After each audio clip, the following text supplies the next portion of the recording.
Hello दोस्तों, स्वागत है आप सभी का एक बार फिर से आपके अपने चैनल स्टडी विद PV2 में।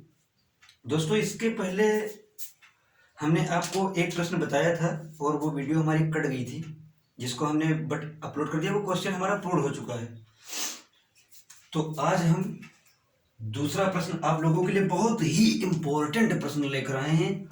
दोस्तों ध्यान दीजिएगा, आप लोग, बहुत ही उम्दा प्रश्न है। उम्दा से अब आप समझ सकते हो कि ये कितना अच्छा प्रश्न है। बहुत बार एग्जाम में पूछा जा चुका है। दिया है दो वर्गों के क्षेत्रफलों का योग 117 मीटर स्क्वायर है। यदि उनके परिमापों का अंतर 12 मीटर हो तो दोनों वर्गों की भुजाएं ज्ञात कीजिए। जी हाँ, माना पहले वर्ग की भुजा बराबर माना पहले वर्ग की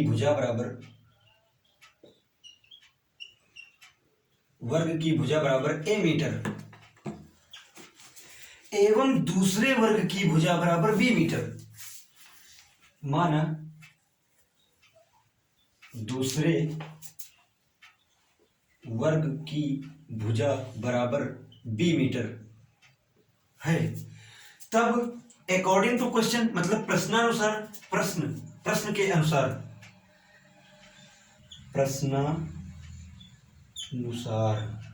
राइट। प्रश्नानुसार हमारा क्या हो जाएगा? दिया है दो वर्गों के क्षेत्रफलों का, वर्ग का क्षेत्रफल क्या होता है? मतलब ए स्क्वायर अर्थात एरिया का स्क्वायर अर्थात भुजा का स्क्वायर, राइट। मतलब जो है वर्ग का क्षेत्रफल बराबर भुजा का स्क्वायर। तो भुजा का स्क्वायर, भुजा हम पहली भुजा हमें क्या दी हुई है, तो इस प्रकार से हमारा पहला क्षेत्रफल, तब पहला क्षेत्रफल यहां पर क्या हो जाएगा? पहला क्षेत्रफल हमारा हो जाएगा ए स्क्वायर या ए मीटर स्क्वायर। ठीक, ये हो गया। और उसके बाद हो गया आपका दूसरा क्षेत्रफल। आपका दूसरा क्षेत्रफल हो गया B square metre square, right. B square metre square, right. मतलब मीटर की पावर 4 आएगी। चलो इसको हटाइए आप, मतलब ये जान लीजिए कि आपका जो आंसर आएगा मीटर में आएगा, नहीं आपको ये कंफ्यूज ही करेगा। वैसे यदि अगर आप करना चाहो तो कर लो। मीटर मतलब यहाँ पर मीटर की घात 2 आएगा। ठीक, हम यहाँ पर नहीं करते हैं। उसके बाद अब क्या दिया हुआ है कि दो वर्गों के क्षेत्रफलों का योग, मतलब पहले वर्ग का क्षेत्रफल प्लस दूसरे वर्ग का क्षेत्रफल बराबर 117 मीटर स्क्वायर दिया है। मतलब पहले वर्ग का क्षेत्रफल मतलब कि ए स्क्वायर, अब प्लस योग दिया है ना, प्लस दूसरे वर्ग का क्षेत्रफल मतलब बी स्क्वायर बराबर हमारा क्या दिया हुआ है? 117 मीटर स्क्वायर। चलो मीटर हमने लिया नहीं तो हम नहीं लिखेंगे अब यहाँ पर। फिलहाल जो आएगा वो हमारा मीटर में आएगा। अब सब जब मान हमें सब मीटर में दिया है तो क्या मिलीमीटर में आ जाएगा? आप लोग खुद ही सोचिए, इतना तो आप लोग जानते ही। इसको हमने मान लिया इक्वेशन नंबर 1, राइट। अब दिया, सबसे पहले इसमें दिया, ये दिया था, इसको हमने लिख लिया। दूसरा दिया है यदि उनके परिमापों का अंतर। सबसे पहले आप जानिए कि वर्ग का परिमाप क्या होता है। तो वर्ग का परिमाप होता है 4 गुना भुजा, मतलब 4 गुणे भुजा, ये होता है वर्ग का परिमाप। तो 4 गुणे भुजा, तो पहले वर्ग की परिमाप क्या हो जाएगी यहाँ पर हमारी? इधर हम लिख लेते हैं पहले वर्ग की परिमाप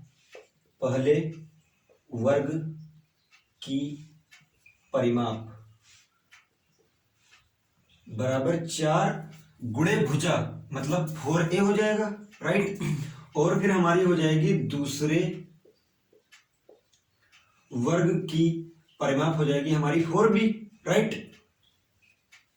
अब अकॉर्डिंग टू क्वेश्चन क्या दिया हुआ है कि उनके परिमापों का अंतर, मतलब पहले वर्ग की परिमाप माइनस दूसरे वर्ग की परिमाप। पहले वर्ग की परिमाप हमें दी हुई है 4a माइनस दूसरे वर्ग की परिमाप हमें दी हुई है 4b, राइट।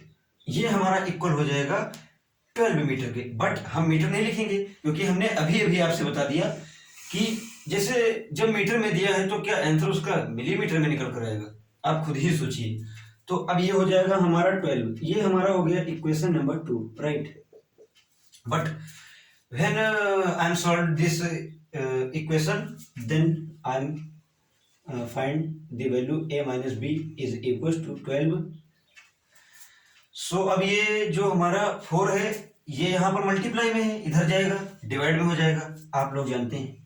तो a माइनस बी इक्वल हमारा 12/4, मतलब 4 1 जा 4 4 3 जा 12, मतलब a माइनस बी इक्वल हमारा आ गया 3 के इक्वल। ये हमारी हो गई इक्वेशन नंबर 3। जी हाँ, अब हम इसको रब करते हैं और आप लोगों को आगे बता रहे हैं। सो दोस्तों, अब हमें दो यहाँ से इक्वेशन जो बची हैं वो दो हमें प्राप्त हुई हैं कि a square plus B square is equal to 117, and second मतलब थर्ड इक्वेशन है, सेकंड तो नहीं रही, थर्ड इक्वेशन है हमारी कि a minus B equal 3, right. तो देखो, जैसे हम इसमें क्या कर सकते हैं, जैसे अब यदि जैसे a माइनस बी इक्वल 3 हमें दिया हुआ है, यदि अगर हम दोनों पक्षों का वर्ग कर दें तो क्या होगा। जैसे हम इसको थोड़ा ऊपर करते हैं क्योंकि हमारे पास जगह की थोड़ी कमती है। सो यहाँ पर हो जाएगा a माइनस बी इक्वल 3 और दोनों पक्षों का वर्ग करेंगे, मतलब यहाँ पर भी स्क्वायर करेंगे, यहाँ पर भी स्क्वायर करेंगे। मतलब आप लोगों ने पढ़ा होगा, जो करो, यदि अगर आपको समीकरण को बैलेंस करना है, बैलेंस रखना है, तो जो है दोनों पक्षों में जो किया जाता है, दोनों साइड में LHS में भी किया जाता है, RHS में भी किया जाता है। सो हम दोनों पक्षों में स्क्वायर जब करते हैं तो हम प्राप्त करते हैं, आप लोगों ने, हम श्योर हैं यहाँ पर कि आप लोगों ने a minus B to the whole square का फॉर्मूला जरूर पढ़ा होगा कि a minus B to the whole square is equal to a square plus B square minus 2ab, right. तो यहाँ पर हो जाएगा हमारा a square plus B square minus 2ab, और ये हमारा हो जाएगा 3 का स्क्वायर मतलब 9, राइट। बट हम जानते हैं कि a square plus B square हमें दिया है 117। सो जब हम put the value of equation 1 in equation 3, right, तो मतलब 3 नहीं, ये 4 इस एक प्रकार से हमारा है क्योंकि ये भी ये सॉल्व हो रहा है। तो ये हम यहाँ पर रखेंगे तो ये हो जाएगा 117 माइनस 2ab, राइट, और ये हो जाएगा हमारा 9। अब देखो, ये हो जाएगा हमारा 117 और ये माइनस का है, जब ये RHS में जाएगा तो प्लस में हो जाएगा, क्योंकि आप लोगों ने पढ़ा होगा कि जब इधर जैसे साइड बदल जाती है तो जो यदि अगर माइनस में होता है तो उधर जाकर प्लस में हो जाता है, प्लस में होता है माइनस में हो जाता है, डिवाइड में होता है मल्टीप्लाई, मल्टीप्लाई में होता है तो डिवाइड में हो जाता है। हालांकि इसके पीछे का कॉन्सेप्ट कुछ और है, लेकिन यदि अगर आप इस कॉन्सेप्ट को जानना चाहते हैं तो आप मेरी प्लेलिस्ट की एक वीडियो को जरूर देखिए, वहां पर हमने इसको बहुत अच्छे से बताया है। लेकिन अभी आप ये समझिए, जैसे यहाँ पर माइनस का है, उधर जाएगा प्लस में हो जाएगा, और ये प्लस में इधर आएगा माइनस में हो जाएगा, और ये हो जाएगा हमारा 2ab, और ये जब हम 117 में से 9 को घटाएंगे या सब्सट्रैक्ट करेंगे तो ये हमारा हो जाएगा 108 इक्वल 2ab। मतलब जो a और b की फाइनल वैल्यू है यहाँ पर हमें मिलती है 108/2, मतलब 2 5 या 10 2 4 या 8, मतलब ए बी की वैल्यू हमें यहाँ पर 4 मिली। और यदि अगर हम यहाँ से a की वैल्यू निकालना चाहें तो a की वैल्यू हमें यहाँ से प्राप्त हुई, मतलब a की वैल्यू हमें यहाँ से प्राप्त हुई 4/b, राइट। सो जब हम अब ये वैल्यू यहाँ पर रखेंगे, मतलब समीकरण 1 में रखेंगे, 1 में चाहे रख लो चाहे 2 में रख लो, फाइनल आंसर आपका आ जाएगा। बस ये है कि जब आप समीकरण 1 में रखोगे तो आपको ये जो इक्वेशन बनेगी इसको सॉल्व करना आपके लिए कंपैरेटिवली थर्ड की अपेक्षा काफी कठिनाई होगी। सो हम इस वैल्यू को थर्ड में इस वक्त रख रहे हैं, तो a की जगह पर हम रखेंगे 4/b, राइट। तो ये हो जाएगा हमारा 4/b माइनस b, इसके नीचे वो लिख सकते हैं, बिल्कुल लिख सकते हैं, इक्वल 3 दिया हुआ है। ये हो जाएगा हमारा 4 माइनस, ये हो जाएगा b स्क्वायर, राइट, और ये हो जाएगा हमारा b इक्वल 3। जब हम इसको सॉल्व करेंगे तो ये हो जाएगा हमारा 4 माइनस b स्क्वायर बराबर 3b, राइट। और ये जब उधर जाएगा, रुको दोस्तों, यहाँ पर 54 है तो यहाँ पर हमने 4 जो लिख दिया था, यहाँ पर 5 नहीं लिखा था, इसको आप लोग लिख लो 54 54 54, अब सही है ना, अब सही है जी। यहाँ पर हम 5 लिखना भूल गए थे, सो आप लोग उसे सही कर लो।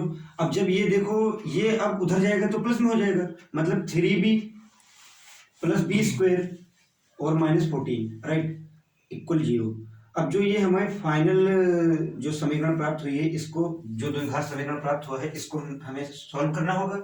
तो हम थोड़ा सा अपना बोर्ड रब करते हैं और आपको आगे बताते हैं। सो दोस्तों ये आपका जो बनी है तो ये हो बी स्क्वायर प्लस 3b और -54 इक्वल 0।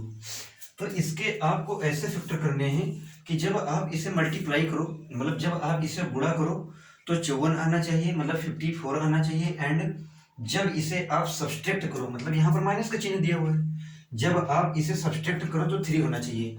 तो 9 छम 54 और 9 में से जब हम 6 को घटाएंगे या सब्सट्रैक्ट करेंगे तो हमारा 3 आ जाएगा, मतलब 9 6 जा 54 and when I am subtract 9 and 6 then I find the value of 3।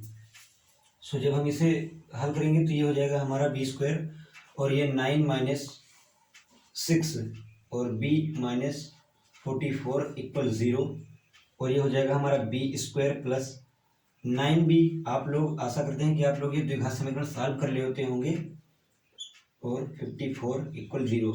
आप लोगों ने एक साल पढ़ाई की, मतलब कि आप इसको तो आपको सॉल्व करना आता ही होगा। इसमें कॉमन क्या है, उभयनिष्ठ क्या है, तो ये हो जाएगा आपका b प्लस 9, यहाँ पर b कॉमन था, यहाँ पर माइनस का 6 कॉमन है, ये हो जाएगा आपका b प्लस 9 इक्वल 0। दोनों में कॉमन क्या है, तो दोनों में कॉमन है हमारा b प्लस 9 और यहाँ पर हमें बचा b माइनस 6 इक्वल 0। तो हम एक बार इसको इसके 0 रखेंगे, इसको इसके बराबर 0 रखेंगे, तो b बराबर -9 प्राप्त हुआ। आप बताइए कि क्या कभी जो वर्ग की भुजा है वो कभी क्या माइनस में हो सकती है? संभव ही नहीं है ऐसा, पूरी पृथ्वी पर ऐसा संभव ही नहीं है कि भुजा माइनस में हो जाए। मतलब कि आपने नापा ही नहीं और बहुत पीछे चले गए, ये हो ही नहीं सकता है, माइनस नहीं हो सकता, मतलब ये आपका आंसर गलत है। बट b की वैल्यू जब हम देखते हैं यहाँ पर b माइनस 6 इक्वल 0 रखते हैं तो b की वैल्यू हमें 6 प्राप्त होती है, ठीक। तो यहाँ पर b की वैल्यू हमें 6 प्राप्त हुई, ठीक। और अब हम b की वैल्यू फाइनली समीकरण थर्ड में रखते हैं, तो यहाँ पर a माइनस b की वैल्यू हमें क्या प्राप्त हुई 6 और यहाँ पर है हमें 3, तो a इक्वल हमारा क्या हो गया, यहाँ पर माइनस है उधर जाएगा प्लस में हो जाएगा, मतलब 6 + 3 ये हो जाएगा हमारा 9। मतलब कि पहले वर्ग की भुजा a क्या आ गई हमारी 9 मीटर, ठीक 9 मीटर, और दूसरे वर्ग की भुजा यानी b हमारी क्या आ गई 6 मीटर। मतलब कि अब हम यहां से लिख सकते हैं कि पहले वर्ग की भुजा बराबर पहले वर्ग की भुजा a बराबर 9 मीटर एंड दूसरे वर्ग की भुजा बराबर 6 मीटर। यही आपका फाइनल आंसर है। बट 2 मिनट आप लोग अभी रुक जाइए कि जैसे अब आप लोगों को कैसे आप लोग श्योर रहें कि ये हमारा आंसर सही है ना।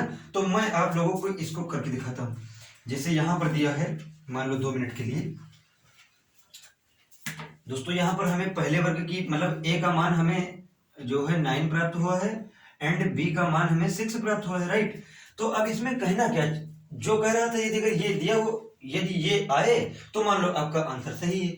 जैसे इसमें दिया था 2 वर्गों के क्षेत्रफलों का योग, यदि हम इसका क्षेत्रफल निकालें तो एक मतलब a स्क्वायर मतलब 9 का स्क्वायर 81 प्लस और b का स्क्वायर मतलब 36, ये हमारा किसके इक्वल आ रहा है? क्या ये हमारा 117 के इक्वल आ रहा है? जी हाँ, बिल्कुल आ रहा है।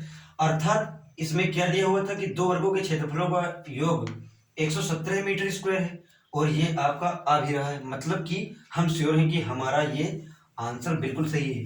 और अब दूसरा देखिए, यदि उनके परिमापों का अंतर, परिमाप निकालिए 4 × a हमें क्या दिया हुआ है 9 माइनस अंतर अर्थात घटाएंगे, और 4 × b 6 दिया हुआ है, मतलब 9 4 जा 36 माइनस 4 6 जा 24। जब इसे आप घटाओगे 12, क्या 12 दिया हुआ था? बिल्कुल दिया हुआ था, और ये भी दिया हुआ था। मतलब जब हमने वैल्यू यहाँ पर पुटअप की तो ये हमारा क्वेश्चन सेटिस्फाई हो रहा था। So we can say that कि जो हमारा ये फाइनली जो हमारा ये आंसर निकल कर आया है ये बिल्कुल सही है। सो दोस्तों, आशा करते हैं कि आप लोगों को ये वीडियो हमारा बहुत अच्छा समझ में आया होगा, और आप लोगों को यदि इसी प्रकार के और भी बहुत महत्वपूर्ण प्रश्न चाहिए तो आप लोग कमेंट बॉक्स में कमेंट जरूर करें। हम आपके लिए जरूर जो है बोर्ड एग्जाम के लिए महत्वपूर्ण प्रश्न जरूर बनाएंगे। और आप लोग हमारे इस चैनल, यदि वीडियो अच्छा लगा हो तो चैनल को सब्सक्राइब, लाइक, शेयर तथा मित्रों के संग साझा जरूर करें, जिससे जो है आप लोगों को भी फायदा होगा। और धन्यवाद। मित्रों को भी। वाह यार, वाह यार।